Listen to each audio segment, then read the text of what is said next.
ఎలా ఉన్నారు? మీరు గనుక కొత్తగా చూస్తున్నారా అయితే ఛానల్ కి సబ్స్క్రైబ్ చేసుకోండి. ఇంకా చాలా మంచి వీడియోలు వస్తాయి. ప్రభాస్ కల్కి రిలీజ్ డేట్. గత కొన్నేళ్లుగా ప్రభాస్ సినిమాలేని అనుకున్న టైంకు రిలీజ్ కాలేదు. అన్ని సినిమాలు ముందుగా ఒక రిలీజ్ డేట్ చెప్పి ఆ తర్వాత వేరే డేట్స్లలో విడుదలైనవే ఎక్కువగా ఉన్నాయి. తాజాగా కల్కి 2898 యాడ్ విషయంలో అదే జరిగింది. ఈ సినిమా ఒక అడుగు ముందుకేస్తే మూడడుగులు వెనక్కి అన్నట్టు చాలా స్లోగా ఈ సినిమా షూటింగ్ కంప్లీట్ అయింది. కల్కి సినిమాను టైం ట్రావెల్ నేపథ్యంలో సోషియో ఫాంటసీ మూవీగా తెరకెక్కుతోంది.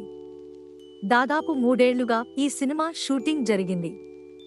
దాదాపు రూపాయలు 400 కోట్ల భారీ బడ్జెట్తో ప్రభాస్, అమితాబ్ బచ్చన్, కమల్ హాసన్, దీపికా పదుకోనే వంటి స్టార్ కాస్ట్తో ఈ సినిమాను తెరకెక్కించాడు.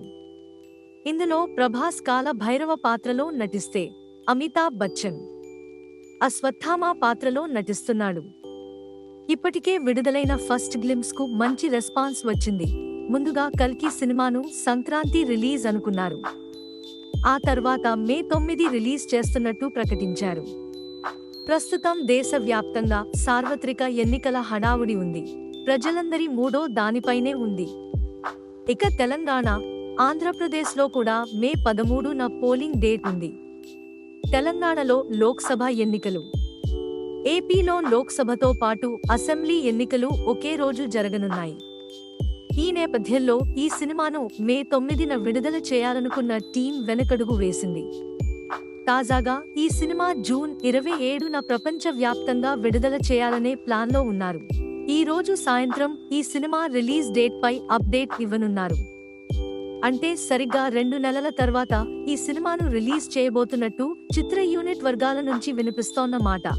ఓవైపు ఈ సినిమా షూటింగ్ చేస్తూనే నాగ్ అశ్విన్ మరోవైపు ఈ సినిమా పోస్ట్ ప్రొడక్షన్ పనులపై దృష్టి సారించారు.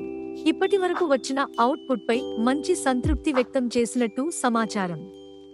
ఈ సినిమా భారతీయ సినీ చరిత్రలో మరో మైలు స్టోన్గా నిలిచే అవకాశాలు పుష్కలంగా ఉన్నాయి. కల్కి మూవీ మహాభారత కాలంతో మొదలై సామాన్య శకం 2898తో ముగుస్తుందని దర్శకుడు నాగ్ అశ్విన్ ఇప్పటికే పలు సందర్భాల్లో చెబుతూనే ఉన్నారు. మొత్తంగా 6000 ఏళ్ల ప్రయాణాన్ని కల్కి మూవీలో ప్రేక్షకులకు చూపించబోతున్నారు. అంతేకాదు ఈ సినిమాను 2 పార్టులుగా రాబోతున్నట్టు మరో వార్త వినిపిస్తోంది. అంతేకాదు ఇందులో నాటి రోజులకు తగ్గట్టు భారతీయత ఉట్టిపడేలా ఓ కొత్త ప్రపంచాన్నే ఈ సినిమా యూనిట్ క్రియేట్ చేశారు. ఈ సినిమా తర్వాత ముందుగా మారుతి దర్శకత్వంలో ది రాజా సాబ్ మూవీని చేయనున్నారు ప్రభాస్. ఆ తర్వాత సందీప్ రెడ్డి వంగా దర్శకత్వంలో స్పిరిట్ మూవీ ఉండనే ఉంది. అటు ఫైటర్ మూవీ దర్శకుడు సిద్ధార్థ్ ఆనంద్, అటు హను రాఘవపూడి దర్శకత్వంలో ప్రభాస్ ఓ మూవీ చేస్తున్నాడు.